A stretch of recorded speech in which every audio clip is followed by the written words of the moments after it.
Assalamualaikum warahmatullahi wabarakatuh. Salam sejahtera, salam damai semuanya. Selamat datang kembali di The One and Only AQ Media. Sebelumnya biar kalian gak ketinggalan seputar kita, kalian bisa banget melipir ke akun Instagramnya Om Hige di @tresnayusa. Terus ada akun Instagramnya AQ Media di @AQmedia dan akun Instagramnya Om Herdi di @herdianniadi. Balik lagi di episode mengomentari Kamen Rider Revice, masih dengan mic yang ala kadarnya ya, karena kita masih menservis gitu ya, sebelum kita membeli baru mic yang ya kualitasnya sama seperti sebelumnya. Jadi mohon maaf apabila kalau ada noise gitu ya, ataupun ada suara-suara yang tidak diinginkan masuk gitu. Oke, langsung aja gitu. Sekarang kita menginjak ke episode ke-28 dari Kamen Rider Revice, dimana mungkin hawa sekarang adalah puncak dari seasons hazardnya Vice. Terlihatnya sih begitu gitu. Karena di episode mendatang tensinya agak berkurang kembali. Kali ini ada episode yang campur-campur ya, ada rasa terharunya, sedih, plus bermacam-macam juga kerasa di sini. Di sini diperlihatkan juga bagaimana mengancamnya eksistensi dari Gifu sama. Hanta Kinoshita-san memperlihatkan bagaimana eksistensi Gifu sama yang belum berwujud sempurna ini sudah dapat memberikan dampak besar dan memporak-porandakan semua tokoh kita. Bagaimana manusia itu seakan tak berdaya jika Gifu bertindak sesuai kehendaknya. Di awal scene masih diperlihatkan bagaimana Jack Revice mengamuk dalam mode berserk yang dikendalikan oleh Gifu sama. Di saat amukan tersebut masih menekan Daiji dan juga Sakura yang juga tidak 100% mengerahkan kemampuannya dalam menghentikan Jack Revice. Ya, you know lah, mereka nggak mau menyerang Iki sebagai user di sana. Lalu datanglah George Karizaki dengan membawa Thunder Gale Vice Stem, di mana item itu dapat memberikan kesempatan agar Iki dan juga Vice kembali seperti semula. Meski di lain sisi, jika kegagalan terjadi, mereka berdua bisalah musnah. Dan pasti, ya mereka juga nggak mau ya, alias Sakura, Daiji, George juga nggak mau gitu. Dengan pose ala-ala modifan Kuga, George lalu berubah ya. Dia nggak mau gitu, hanya nampak dia melihat keruwetan situasi ini. Nampak dia berubah menjadi Kamen Rider Demons. Karena di sini George ini sudah murni berada di pihak kebenaran. Meski dia harus tahu taktik bagaimana agar tidak dimanfaatkan selalu untuk kebusukannya Hideo Akaishi. Melihat contoh kasus di mana Veil kali ini lagi strong-strongnya bolak-balik dari tubuh Junpei, apakah keberadaan Veil ada di belt Demons pas dipakai oleh George? Sepertinya emang ada gitu. Ataupun kalau dari omongan George di mana dia sudah memikirkan hal ataupun situasional seperti ini. George ini dirasa punya hacks untuk bisa memakai Demon's Driver, dan George pun lalu membantu Sakura dan Daiji dalam pertarungan tersebut. Proses penstempelan Thunder Gale Vice Stem berjalan, Iki harus melawan dirinya sendiri dan berdamai juga melakukan perubahan plus kontrak lebih dalam lagi dengan Vice yang sedang berada dalam pengaruh besar Gifu sama. Kita lalu masuk ke dalam universe diri Iki juga Vice gitu, dimana hawa-hawa berbeda mulai dari menit 3:27. Kalian denger nggak? Kayak instrumental pas Iki berada dalam dirinya sendiri. Ini menarik ya, mirip-mirip alunan yang dihasilkan dari gamelan fusion Jawa, Sunda ataupun Bali gitu. Meski nggak memakai tangga nada pentatonis, jadi nadanya masih bisa di do re mi fa sol la si do ya di sana pastinya gitu. Hal yang dihasilkan juga sukses gitu, merupakan kayak vibes-nya ini membuat kita merasa nostalgic, aneh, agak mencekam, pusing, dan juga mendebarkan gitu. Selama berada di alur ini, kita jadi teringat dengan suatu kejadian yang mirip dengan hal ini. Mirip kayak mimpi random kita saat terkena demam gitu. Semua serba menekan, takut, dan juga alurnya nggak jelas. Interior rumah Iki Igarashi, pemandian air panas tersebut, dirubah menjadi otentik sekali dengan nuansa Jepang tradisional ataupun kayak budaya musim panas di Jepang.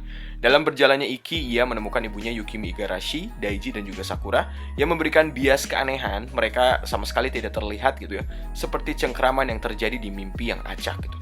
Mereka ini nggak terlihat ramah seperti biasanya gitu, beda aja acak gitu. Yang lebih ironi lagi adalah penggambaran Gifterian yang mungkin dari salah satu Gifterian tersebut nyatanya pernah gitu berendam di pemandian air panas Shiawase saat menjadi manusia dulu. Ataupun mungkin kalau hanya contoh gambaran aja, ini mengindikasikan dalam satu hal gitu, di mana manusia biasa yang sejatinya tidak tahu apa-apa terjerumus ke dalam perubahan iblis yang menyebalkan dan juga sadis gitu.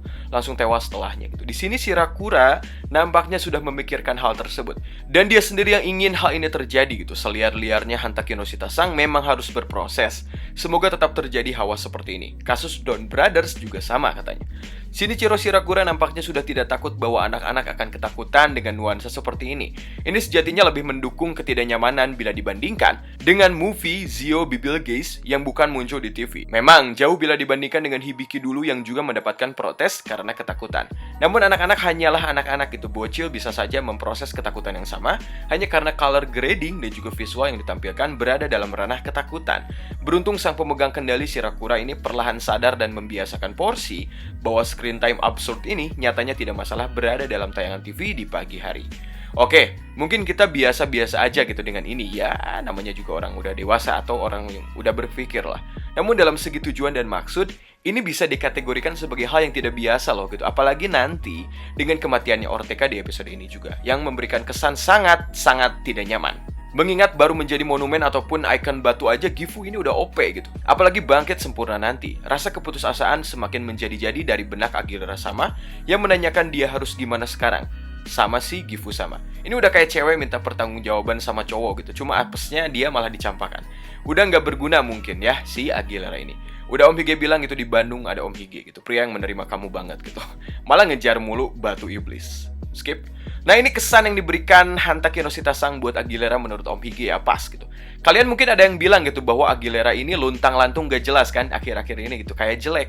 Menurut Om Hige ya wajar gitu, dia wanita yang gak punya tujuan lagi alias gak jelas. Dan dari kecil dia kan berbeda gitu sama anak seusianya. Udah di brainwash gitu, organisasi cuma hidup tujuannya buat Gifu sama. Ya jelas, kelihatan gak semangat apapun gitu, udah gak ada tujuan lagi. Udah gitu pas nanya gitu kejelasan langsung malah ditampar. Syukurin gitu nggak dibunuh atau apa sih, cuma ditampar doang gitu.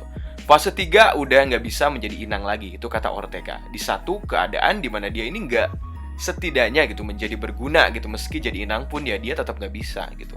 Satu hal yang bodoh di sini mungkin timing ya, dimana Ortega berkata ingin bersatu dengan Tuan Gifu dan menjadi host utama Gifu, dimana dia bisa merencanakan dunia versinya sendiri. Ya namanya juga basic manusia biasa ya, hanya keinginan dan bacotnya doang yang gede gitu. Terutama kasus si Ortega ini. Fase keempat, Deadman Ortega, penggabungan dengan intisari Gifu yang memang belum sempurna gitu. Ortega lalu bertarung melawan Demons, Holy Life dan juga Jien.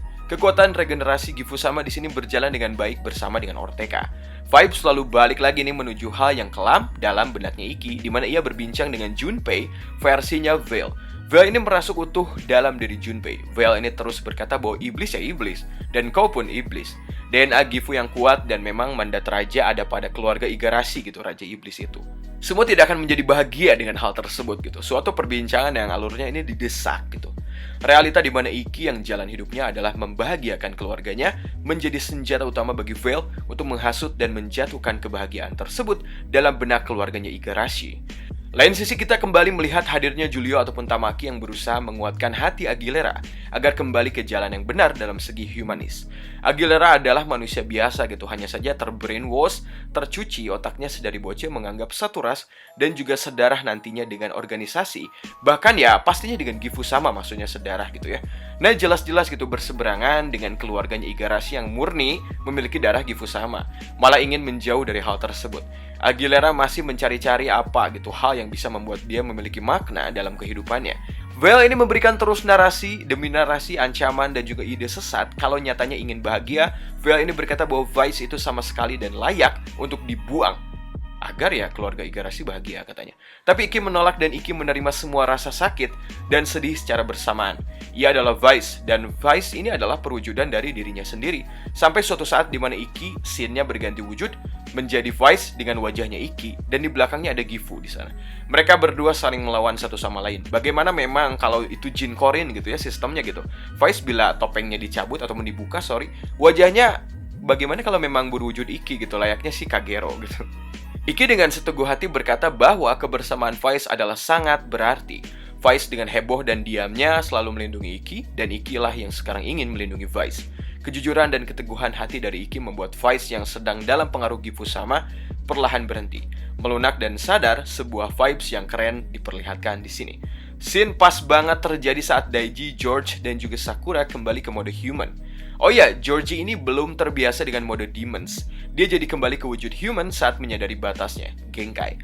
Dia sudah tahu sistemnya seperti itu gitu. Selanjutnya, Ikki dan Vice selalu sadar dari ujian yang mereka lawan tadi dalam universe-nya Ikki sendiri. Dia lalu bangkit dan diambilnya Thunder Gale Vice Stem. Dengan gestur pose awal masih ala-ala Kamen Rider Kuga, dan selanjutnya gaya henshinnya Kamen Rider Ichigo gitu, dilanjutkan gitu. Fusion gitu, keren sekali, mantap gitu ya. Ikki dan Vice pun berubah menjadi Kamen Rider Revice The Thunder Gale. Melepas Jack Revice lalu melebur bersama dengan Thunder Gale, Satu raga Kamen Rider Revice meskipun formnya agak absurd dan terkesan jelek apalagi di skema warna yang jauh banget dari Jack Revice. Ataupun warna Premium Metallic, ini warna cerah banget gitu, menusuk mata kita gitu. Rangkaian asimetris yang terdapat pada bagian kepala form pun kayak jelek gitu ya. Menurut kami ya kurang lah ya. Cuma melihat CGI dan performa Thunder Gale, kami rasa ini ya cukup baik. Dia bergerak dengan menyerang secepat Flash, bahkan kami jadi teringat mode Clock Up dari Kamen Rider Kabuto. Revice secepat kilat langsung menghajar Ortega. Kekuatan pukulan Revice adalah 69,8 ton dan tendangannya adalah 136,3 ton. Kuat ya. Ngomong-ngomong, meskipun Seki Hayata ya sebagai Ortega ini dinilai sukses menjadikan peran jahatnya menjadi lebih hidup dan dibenci oleh banyak orang, tapi di episode ini ya sedih ya, terlihat tragis dan sangat menyedihkan gitu. Terlepas dari apapun hal biadab yang sudah dilakukan oleh Ortega, ya menyadari dia seperti itu, bahwa dia adalah masih manusia gitu, sejatinya hanyalah manusia biasa. Dikasih form naik tingkat ya dulu ya, dari Deadman diserang Revive. Dikasih form peningkatan Kamen Rider Demons kemarin diserang oleh Holy Life gitu. Sekarang form fusion dengan batu Gifusama dikalahkan oleh Kamen Rider Revice karena inangnya juga udah kalah gitu. Kasihan juga gitu ya, terbutakan oleh niat jahat dan nafsunya sendiri. Sungguh kasihan. Sudah tidak berdaya malah diserap gitu ya. Lihat gitu mukanya si Ortega itu, kasihan banget ya. Ini sih memberikan efek yang sangat tidak nyaman untuk ditonton sebetulnya. Wajah Ortega saat proses penarikan tubuhnya di tangan Gifusama memberikan nuansa tragis dan juga merinding. Betapa pada akhirnya manusia hanyalah tujuannya saja yang melebihi kekuatannya sendiri. Contoh kasus di sini. Hanya pasrah, tidak bisa melawan sama sekali. Persis seperti apa yang udah dia lakukan kemarin sama calon Gifterian gitu. Cuma ini lebih sadis ya secara penggambarannya. Kata-kata Ortega yang bilang, ternyata dunia bukan milikku. Itu menambah apa ya, kesan merinding gitu, lebih dalam lagi gitu. Bahwa ya menyebalkan itu, sesuatu yang dikejar ternyata kalau emang gak bisa ya gak terjadi. Gifusama lalu melahap Ortega, lalu berubah gitu ke fase selanjutnya yang lebih memperlihatkan bentuk form sempurnanya gitu. Agak mirip motifnya Skull dan juga Grim Reaper gitu. Gifu pun lalu menghilang dan hal tersebut semua disaksikan oleh Georgie, Sakura Daiji, Iki, Vice, dan juga Tamaki serta Aguilera sama. Terlebih, kesan acak pasti dirasakan oleh Aguilera dan juga Tamaki. Dengan perasaan acak, Aguilera pun pergi tanpa menghiraukan kesan apapun. Nah, scene selanjutnya diperlihatkan bahwa Junpei sedang berada dalam ruang isolasi Busang dan Junpei sama sekali tidak mengingat kejadian saat Veil merasuki tubuhnya. Di lain sisi, ada Sakura juga yang mengantar George Karizaki untuk bertemu Masumi Karizaki di organisasi Weekend. George ini menumpahkan sedikit kekecewaannya dalam bentuk gestur terhadap sang ayah. Yang mana Masumi berkata bahwa ini adalah hal yang terbaik yang bisa dilakukan oleh orang tuanya George. Karizaki meminta maaf terhadap George dan terlihat bahwa Masumi ingin menebus kesalahan dan dosa terbesarnya di masa lalu dengan mencegah kebangkitan dan kejayaan sempurna dari Gifu-sama. Dia berkata agar jangan menjadi dirinya. Permintaan bantuan dari Masumi belum ditanggapi oleh George. George selalu pergi dari sana. Sakura berkata dia ingin dan harus mengalahkan Gifu. Dia berkata juga apa yang seharusnya aku lakukan setelah ini. Om Higeshi berharap kalau Sakura ini punya upgrade form setidaknya ya. Bahkan yang lebih keren, final form, itu terlihat lebih bagus gitu. Soalnya jalan ceritanya membutuhkan hal seperti itu. Banyak form juga, nggak apa-apa banget gitu kalau alurnya jelas dan menarik kayak gini kan. Jadi fans gini mengerti gitu, urgensi banyak form tuh ya memang lawannya sangat kuat dan banyak ya. Perkataan bagus juga dikatakan oleh Daiji saat berada dalam Phoenix dan berpapasan dengan Hideo Akaishi. Hideo berkata bahwa keberadaan Daiji sangatlah dibutuhkan. Daiji lalu menjawab bahwa dia akan berada dalam Phoenix dan menghancurkan kebusukan Phoenix dari dalam. Sebuah perkataan yang sangat baik memancing kebengisan dari Hideo selanjutnya. Scene lalu berganti ke area keluarga Igarashi. Momen seperti ini hal yang menurut Om Hige sangat ciamik ya. Hunter bisa membayangkan pergantian season arc ataupun apa ya, pembahasan puncak gitu dari episode dengan bridging kayak gini. Backsound musik dirubah tenang lagi, menarik lagi gitu, keren lagi, damai gitu, dan keadaan diformulasikan jadi normal lagi. Mantap sekali gitu. Ibunya beberes gitu, Ikinya juga beberes. Momen tenang yang sering terjadi di anime Slice of Life ditambah surat yang dibacakan oleh Junpei sebagai narator di sana memberikan kesan ending dari chapter ini. Berganti ke kesan selanjutnya yang nampaknya dari episode Revice ini lebih menarik banget gitu ya nantinya gitu. Keren pokoknya ya. Junpei yang puzzle, pikiran kelamnya mulai kembali sedang merancang hal yang bisa membuat dia tenang dan stabil. Sakura dengan tujuannya di Weekend, Daiji dengan tujuannya di Phoenix, ditambah Iki dengan kesan kuatnya dalam keluarga. Sajian yang amat sangat hebat. Di episode mendatang sepertinya kita akan menyinggung lagi kehadiran dan juga objek dari Hiromi. George ini tiba-tiba datang lalu ingin membuat momen dengan keluarga Igarashi. George juga ingin mengabadikan momen pengorbanan dari Hiromi. Sakura terlihat sangat cantik dan imut di sana gitu, dengan pakaian seragam SMA-nya. Episode depan ini sepertinya merupakan jeda ataupun rehat ya, istirahat dari tensi yang meninggi sejak episode kemarin. Film kenangan dan festival Revise katanya. Episode depan juga bakal muncul lagi form Revive Volcano Rex. Ya sayang banget mungkin ya kalau misalnya nggak dimunculin lagi. Mereka bakal melawan Gifterian model terbaru. Penasaran dicap oleh stempelnya siapa gitu. Apakah oleh Hideo? Ataupun langsung oleh Gifu gitu. Bangkit dari Gifu sama tadi yang udah agak sempurna. Ataupun sistemnya bakal kayak gimana? Kita nggak tahu. Soalnya Gifterian ini terlihat berbeda gitu. Warnanya coklat metalik ataupun agak keemasan tua. Revise Thunder Gale bakal muncul juga di episode mendatang. Sangat menarik berjalannya episode ini meskipun kami tidak suka form terbarunya Revise Thunder Gale, tapi dimaafkan gara-gara kami terbawa suasana menyenangkan dari Revise dan alur yang tensinya tetap terjaga dan sangat menarik sampai saat ini. Bagaimana menurut kalian guys? Silahkan tulis di kolom komentar. Wassalamualaikum warahmatullahi wabarakatuh.